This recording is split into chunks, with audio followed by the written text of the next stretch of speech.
त्यो 82-83 को बजेटले नेपाली जनतालाई पनि देखेन। न त यो विकास मैत्री भयो, न लगानी मैत्री भयो, न त सरकार पक्षीय सांसद मैत्री भयो। यो केवल भयो सत्ताधारी मैत्री। जो मन्त्रीजी हुनुहुन्छ, प्रधानमन्त्रीजी हुनुहुन्छ, त्यही मैत्री भयो जस्तो मलाई लाग्यो। बडो कटुताका साथ भन्नुपर्छ।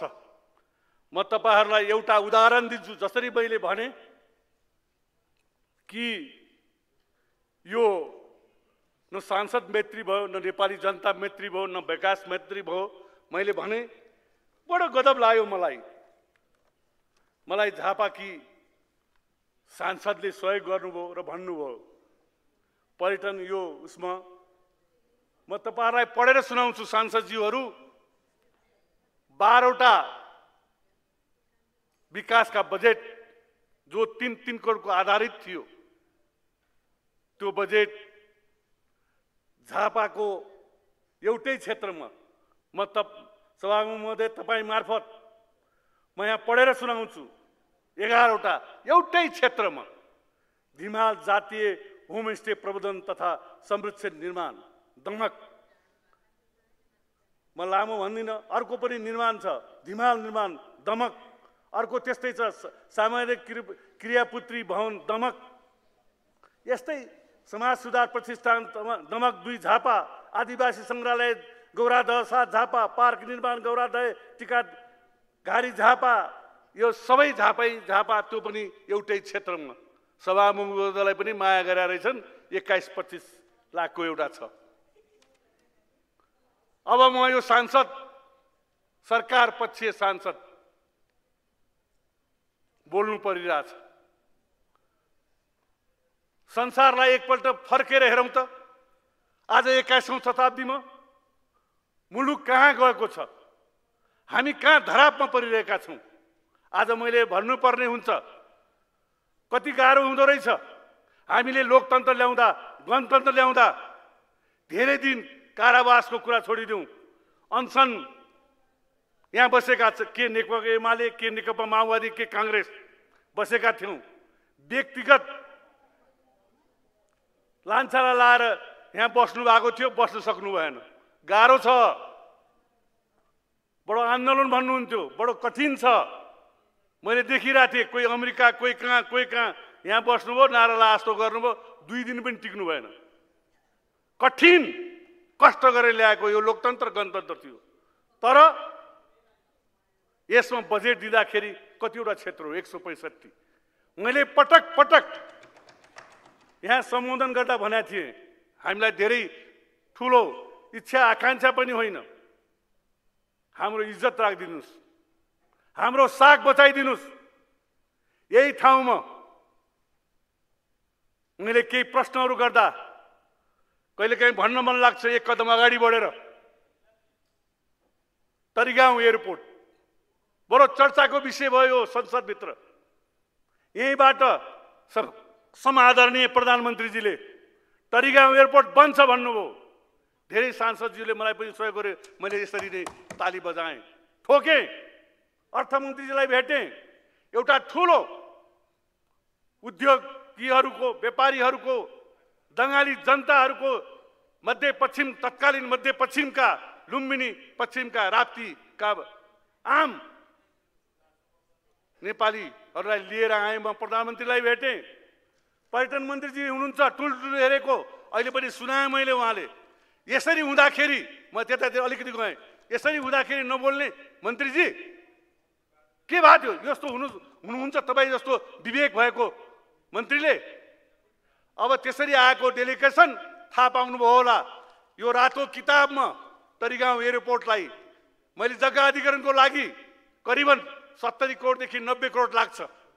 अहिले केही गर्नुस् भने मलाई आशा लागेको थियो, मलाई विश्वास थियो यहाँ त्यो क्रान्तिकारी केपी ओलीसँग, मलाई विश्वास थियो विष्णु पौडेलसँग, मलाई विश्वास थियो युवा नेता बद्री पौडेल मन्त्रीजीसँग। त्यही विश्वासको साथ दंगाली जनतालाई भनेको थिए कि एयरपोर्ट बन्द छ भनेर।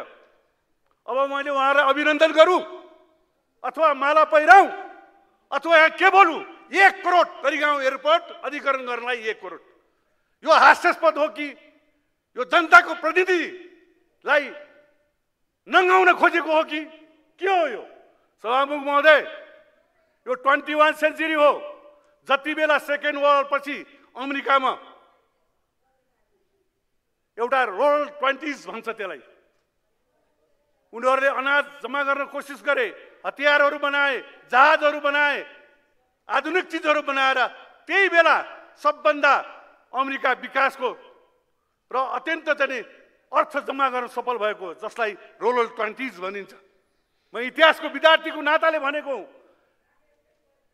आज यो बजेटहरू हेर्ने भनेपछि एउटा सांसद जसले यो 3 वर्ष हुन लाग्यो तरिगाउँ एयरपोर्ट किन भनेको छु मैले? त्यो खाँचो छ, आवश्यकता छ। त्यो भेगको पहाडी भेग जाजरकोट होस् कि डोल्पा होस् कि के अरे रुकुम रोल्पा होस्, केही शुभारम्भ भएको थियो। मलाई अप्ठ्यारो लाग्दैन। पर्यटन मन्त्री बलबहादुर केसी हुँदा हाम्रो विष्टजी माओवादीको हुनुहुन्थ्यो, विष्टजी, उहाँले शुभारम्भ गर्न कोसिस गर्नुभएको थियो। आज बडो नाटकीय ढङ्गले जुन 1 करोड लेखिया छ जग्गा अधिग्रहण गरेर 1 करोड, यही थलोमा विष्णु पौडेलजीले भन्नुभएको, अर्थमन्त्रीजीले 3 करोड भन्दा तलको हुँदै हुँदैन भनेर। सबै आदरणीय समादरणीय सांसदजीले सुन्नुभयो होला। भौतक मन्त्रीजी त अब गठबन्धनको मन्त्रीजी हुनुहुन्न। उहाँ त व्यापक हुनुहुनेछ। उहाँ युवा, मेरो त्यति इन्टिमेसी नहोला तर चिन्जान गर्थे, बडो शिष्ट, बडो भद्र। अहिले पनि भन्छु तपाईँलाई विवेक छैन। त्यो तपाईँकै क्षेत्रको त्यो हावा खोला कि के भन्छन् त्यहाँको पुल भत्कियो, दमकको के अरे यो दाउन्नेको कुरै गरौँ, नगरकोटको कुरै छोडिदिउँ, त्यस्तामा तपाईँहरूको छैन, सोच छैन। दाङ जिल्ला मात्रै नभनौँ, पश्चिमका कुनै ठाउँ बाटोघाटो केही छैन। उहाँ त अब दुःख साथ भन्नुपर्छ, गठबन्धनको कुरै बिर्सिनुभयो कि जस्तो लाग्छ। यो मिश्रित प्रणालीमा अर्को उपाय छैन गठबन्धन भन्दा, तर तपाईँले बिर्सिनुभयो। 2 पटक गएँ म मन्त्रालय। म त्यसै मन्त्रालय जाने व्यक्ति थिइनँ, म जाँदैन थिएँ। उहाँले बिर्सिनुभयो। मैले सुन्ने गरेका थिएँ। उहाँले त अरू कोलाई बोलाएर गरौँ, त्यो यसरी मुलुक बन्दैन, समृद्ध मुलुक बन्दैन।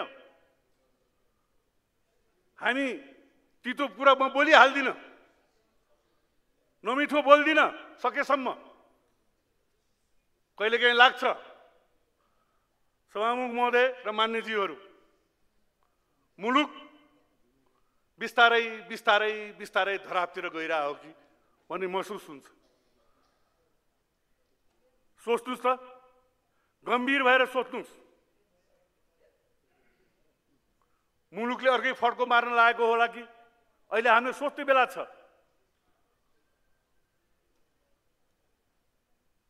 पूर्वी एसियामा भनौँ अथवा पश्चिमी एसियामा कालो धुवा उठाएको छ। 5000 नेपालीहरू इजरायलमा छन्।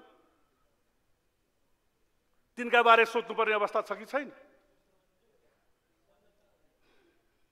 देश एकातिर गएको छ। मलाई बाध्य भएको छ, मैले भनौँ नि, लो एउटा चाहिँ ठुलो फ्याक्ट्री, मलको फ्याक्ट्री बन्यो नेपाली जनतालाई हेरेर, बन्ने भयो भने हामी हाम्रा कुनै विकास जो चाहिँ नित्य दिनलाईको लागि चाहिने चिजहरू दिनुहोस्, बनाउनुहोस् न। त्यो पनि त छैन नि।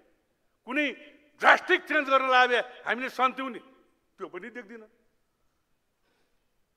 अनि बजेट भनेको के हो त? सत्ताधारीको हो के हो त?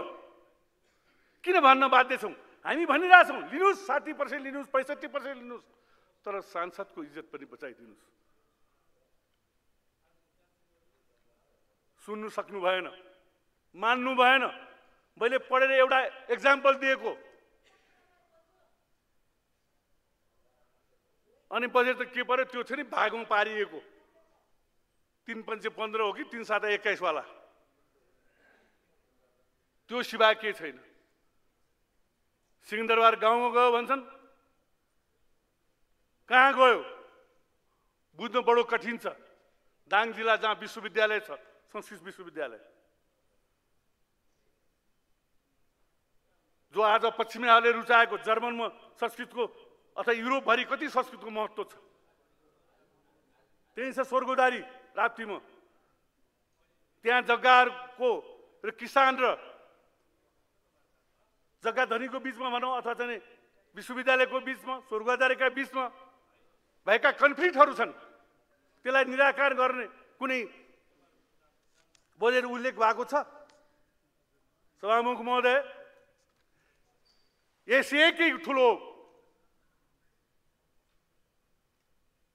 यो भूमि हो दाङ भूमि।